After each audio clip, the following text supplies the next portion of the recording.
How it's supposed to feel.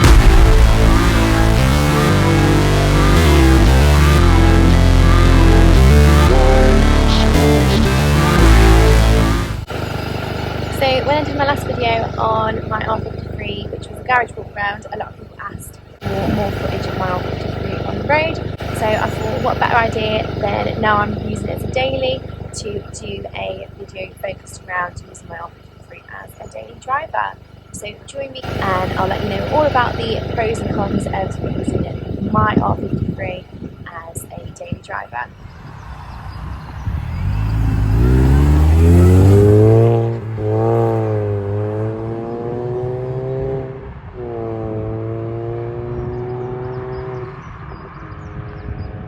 So mini hatchback wise, I don't think anyone's ever going to describe it as practical. But boot space wise, of course we've got the roll cage in here. So I've got a hammock. So food shopping wise, you can fit plenty of bags in here. But I do find because of the hammock, you can only put so much in here. So I have to put it in behind the back seats, where the rear seats would have been just rested on top of there. So having a hammock's quite useful rather than having a false flat load boot floor, because then it stops all the things rolling about that you've got in the back. It's quite useful to have. So the only thing I do wish is with the door cards, I wish I'd bought the storage nets that you could have to put on the door cards, because it would be nice to have some extra storage. R53 of course is, because we've got the roll cage fitted, we've got the bucket seats and the harnesses. Now of course with harnesses, they look really cool, they look really great, of course they're safe, but when you've got them on as a daily driver, so put them on, you have to remember the amount of times I go to grab the seatbelt, like a normal seatbelt, and think, oh, I don't have a normal seatbelt.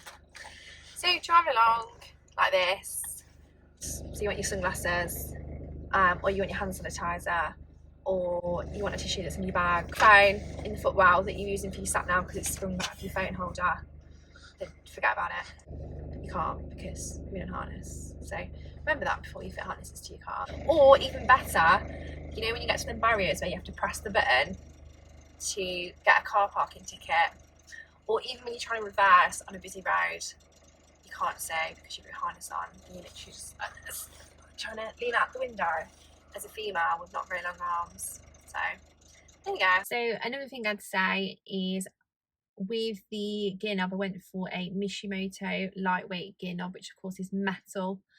I don't mind it too much, but it does get quite cold in the winter.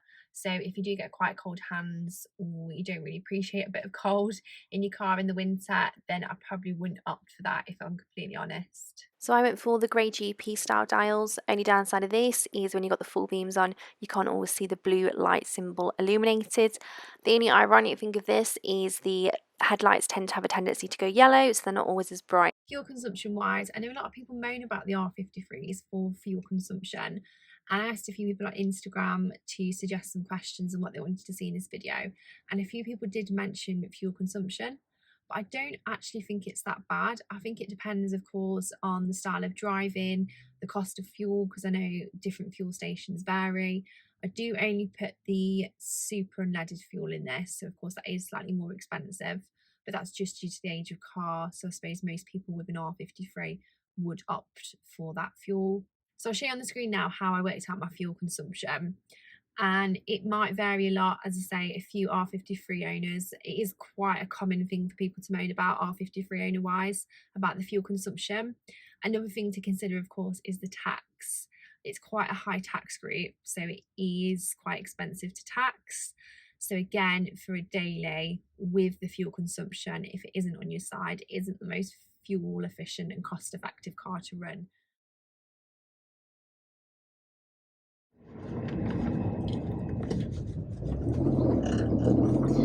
When there's so many speed bumps on roads like this, it's just like a worst nightmare. So right now is a perfect example of where using a lowered car for your daily driver isn't always the most practical thing. For my job, sometimes I will go around local businesses.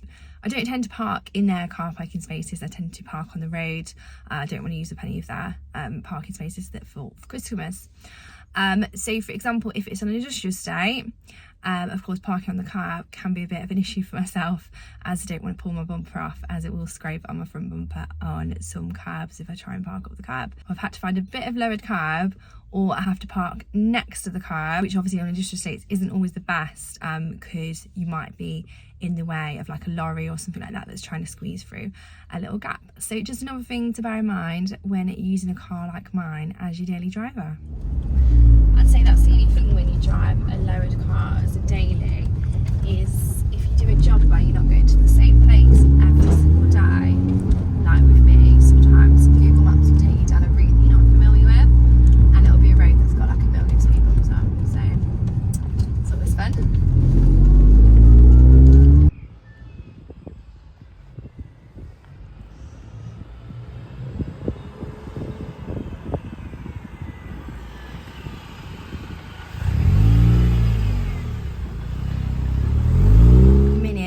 Because they're so small as well, they're just such perfect for parallel parking spaces. So they can slot your Mini in most small spaces, obviously not the most impossible space ever, but you've seen them movie scenes where the Mini just handbrakes in. So yeah, space wise, massive pro with the Mini, which obviously is the size, of course, so you can park it anywhere. As a daily driver, you know it will fit in a space.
The first thing you'll notice from the footage that I filmed is any potholes, any bumps in the road you hit, you do really feel them, and that's not just amplified by the footage, that is actually in real life as well. However, I think it is worth putting up with that because of the whine from the supercharger, the handling around corners. When you get on country lanes, you're quite small, so you don't necessarily have to come to a complete halt, so they are really a great pleasure to drive.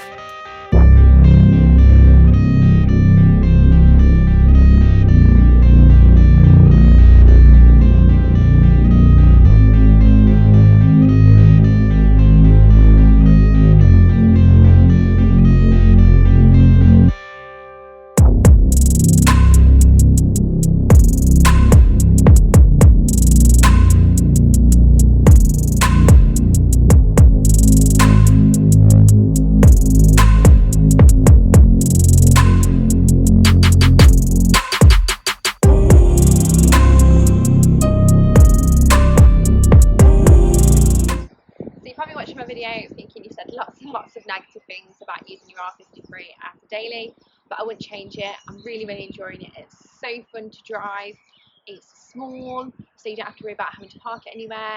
It's nippy, so you don't have to worry about if you drive on the motorway or an A road every day. You know it's got the power. Or if you're driving in a city or a town, you know that it'll just pull off from the roundabout as and when you need it. You've got that power. It looks cool, so always turning heads. I went to Tesco Express the other day. I came out and there was some random lad taking a picture of my car. Personally, I don't think it's too bad on fuel. I know other people would argue. Obviously, if you're comparing it against a diesel that's nothing to tax, then of course it's going to be more expensive. But the amount of fun you get out of these cars, it is really worth thinking about purchasing one. Or if you have got one and you're only using it the weekends like I was, then don't hesitate to use it as a daily car. Parts wise, if it comes to replacing anything, so I recently had to replace my indicator stalk and it was only £10 to replace. I went to a Breakers, which is Midlands Minis in Cannock. Really easy and cheap to replace, so don't let the price of parts put you off just because it is BMW Mini. A lot of people presume it's going to be really expensive. It isn't necessarily. Because of the age of the vehicles, there are a lot of breakers out there that you can get parts from second hand. Maintenance wise, the age of these now, you will find they are predominantly above 100,000 miles, which is just average mileage. But what I would recommend if you're looking to purchase one used is make sure that it's had a timing chain done at 100,000 miles and also have the supercharger service done. The supercharger on this vehicle needed to be replaced. We went to do the supercharger service. Turns out the cogs had been chewed up on the supercharger, which meant we then replaced it with the facelift supercharger, which is Teflon coated. So in this particular vehicle, I've got an M7 strut brace. The reason I opted for that is because it reduces mushrooming of the top mounts, which is quite a common problem to have on the R53s. Some other common faults that you'll find with Minis, not specifically R53s, is power steering pump is quite a common one. The thermostat is quite a common fault that you'll find. So if you are looking to purchase one or you have purchased a Mini and it's your first Mini, I would recommend joining a Facebook group. I know for the R53s there's R53 Owners Club, which I'm a member, and if you're West Midlands based or in that area, then feel free to join the West Midlands Mini Owners group. So quite a common thing paintwork wise is you get rust underneath the tail lights here. Luckily I haven't got it on my R53, but it is quite a common thing that you see. With the R generation, you've got so many choices of modifications out there, so you can personalise Minis to yourself, which is why I love them so much. Thank you so much for watching my video on my R53 as a daily driver. Please don't forget to subscribe to my channel and like and share any videos, as it is very much appreciated. Thank you so much.